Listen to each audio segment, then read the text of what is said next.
welcome back to Diecast Peddler channel on another episode Open Sesame. And right now in front of us we have the box set extension Egg of Sigmar Vanguard for the Skaven faction. As we've already know that we are expecting the release of the 4th edition box sets Skaven Tide, which will include the Stormcast Eternal faction against the Skaven faction. So before the release of the new box sets, it will be a good idea for us to take a look at the previous models of the Skaven faction. You all might already know that some of the models of the older units will later be replaced with a new design and new models on the Skaven Tide and any box sets that will be released subsequently. So for example, like this Clanrats, which have an absolute model, later will have more various pose and stature in the new Skaven Tide.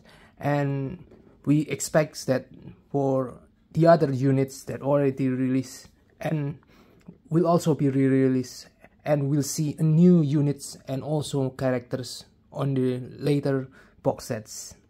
So without further ado, let's take a look what's inside this box.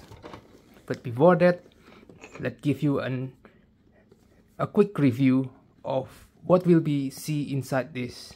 There will be Seer as the leader and character, and also artillery in form of warp lightning cannon, the heavy infantry unit Stormfiends, and also your battle line, the Clanrats.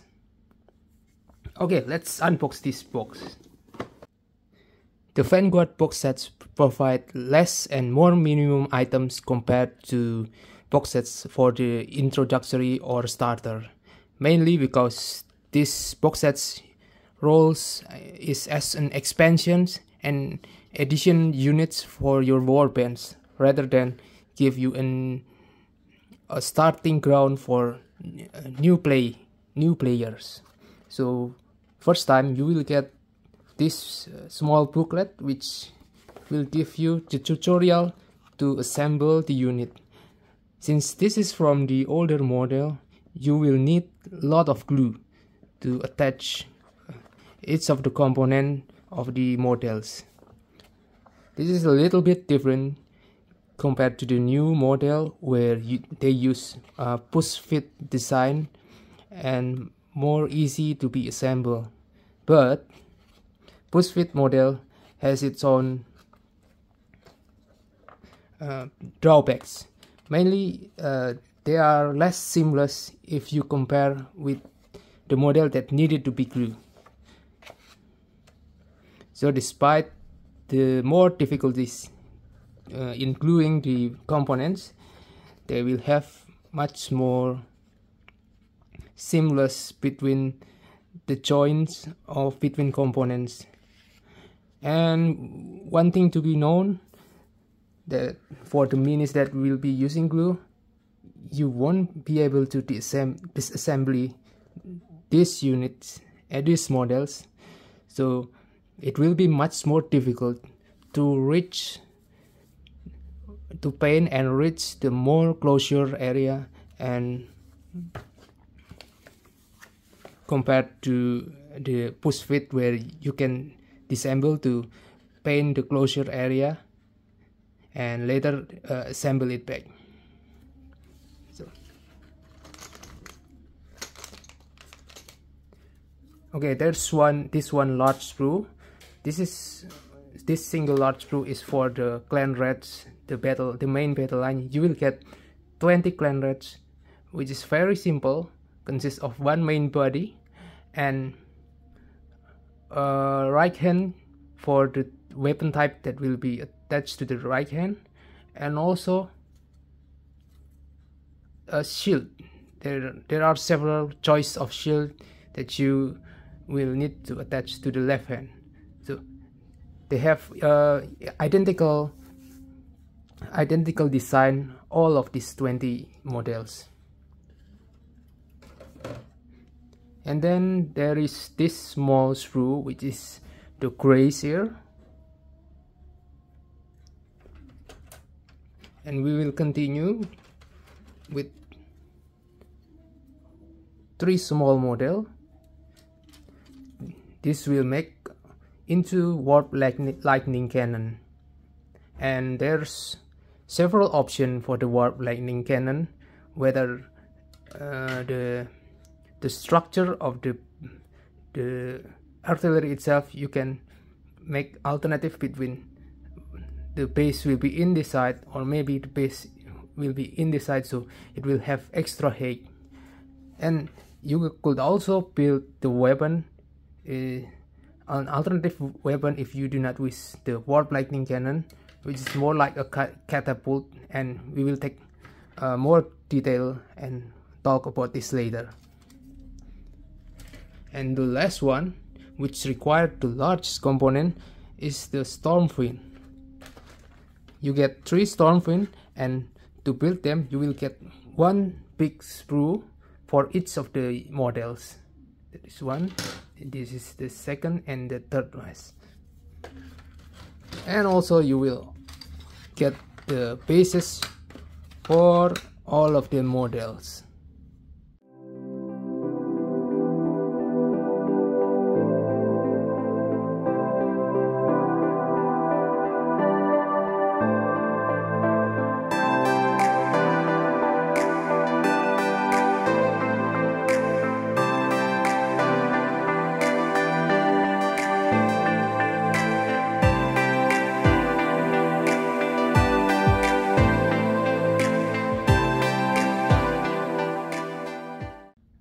Phew. After a couple of hours painting hustle, here we are finally. We've got the fully painted army of the Skaven Vanguard.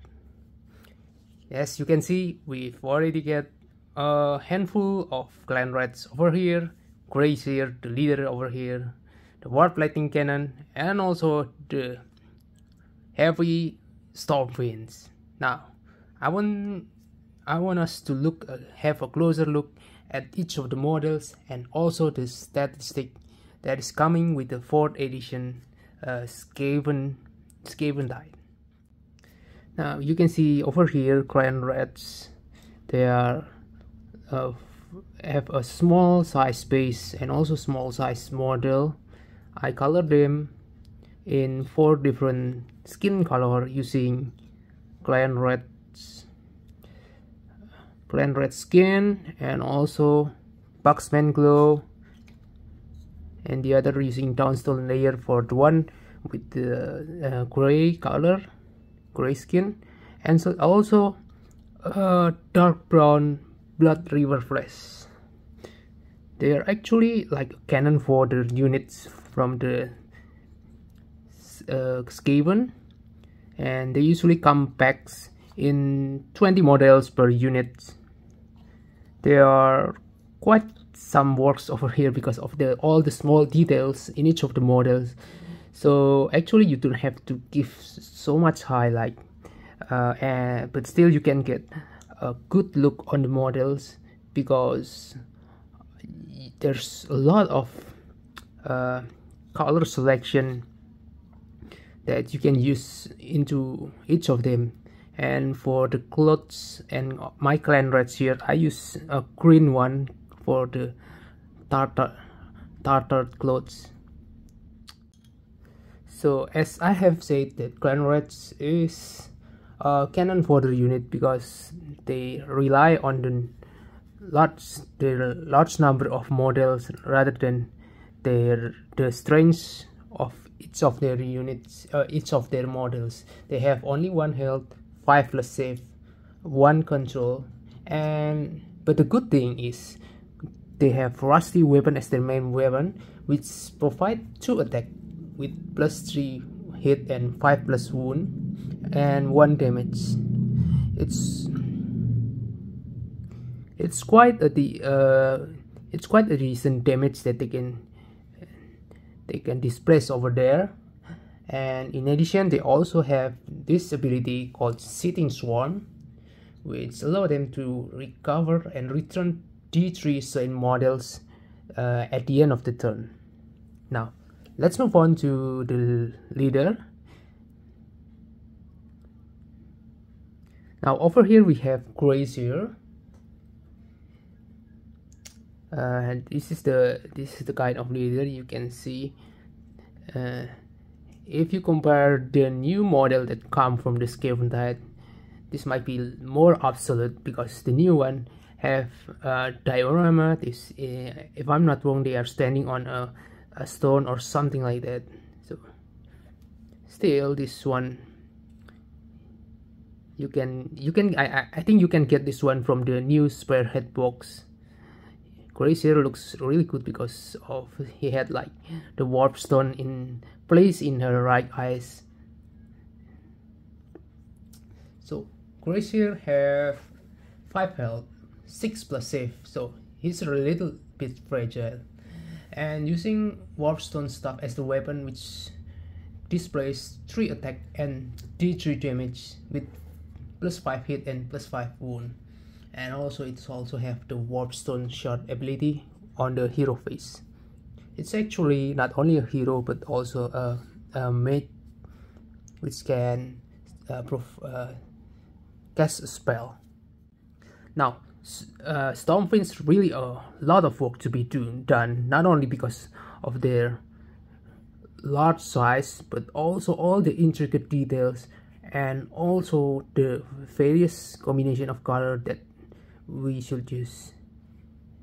And this one still is quite a lot of work to be done, especially to make the highlighting and layering on the models. This one is use wind launchers, which you have an alternative whether to use wind launcher or warp fire projectors. And the next model is the melee combatant. This one use Doomflayer gauntlets. Sorry, it's use grinder face. And next we have this one model, the one that focus on the melee weapon. For these Stormfiends use Doomflayer gauntlets, which could be replaced by shock gauntlets. Doomflayer gauntlets are more can release more damage compared to shock gauntlets, but shock gauntlets are accompanied by special passive ability. When critical hit are scored, that attack will provide D6 hits on the target instead of 1. So it's a little bit risky on the shock gauntlets compared to this Doomflayer gauntlets. So, I haven't totally finished with the whole coloring because it's not been layered and highlight. But I try to give another special effects like the bloody on the club.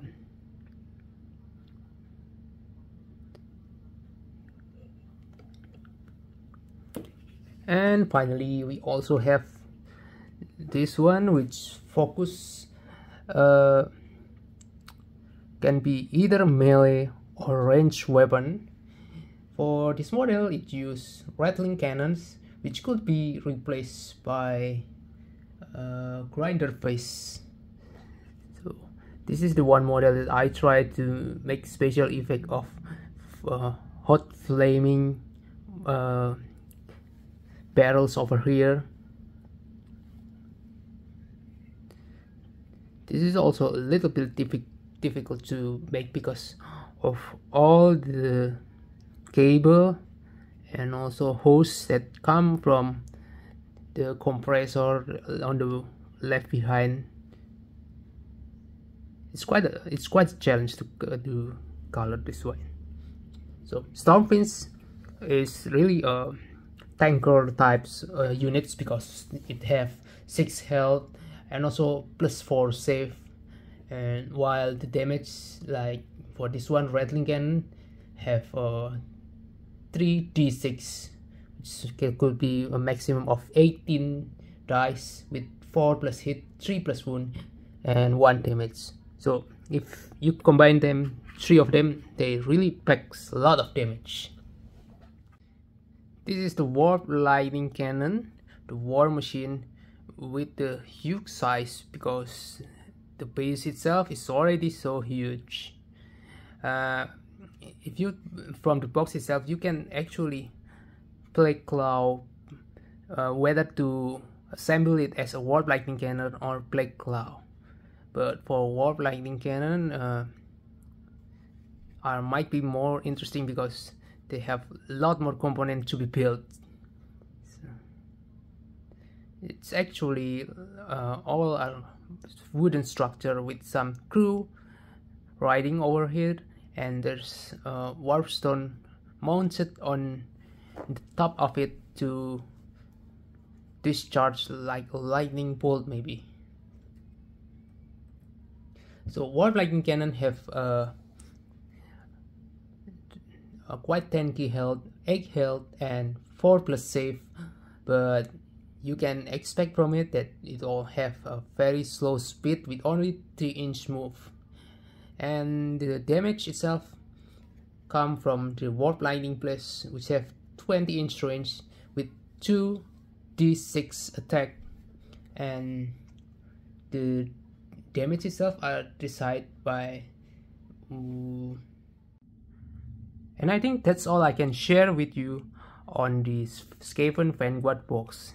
It's really a good value because of all the big units and models you get from this box. Compared to the next one that I buff, which is Flash Eater Cloud, it's have more smaller figure, while this one have a lot of big and intricate figure. So it's really a good value, but a lot of work to be done. And I think Skaven, this box also have its own unique value because the new model come from the Skaven type, especially the Clanrats. Maybe we will no longer see this older model, as it will be replaced with the more dynamic and also more variative form of the Clanrats itself. So you still can grab this one, but for in the future time you will get the new Vanguard will be replaced by the square head, and you will get a new model out of it. Okay, that's all for now. I'll see you later on another episode of Open Sesame, and please stay tuned because the next episode will be Flash Eater Code Vanguard box. See you all.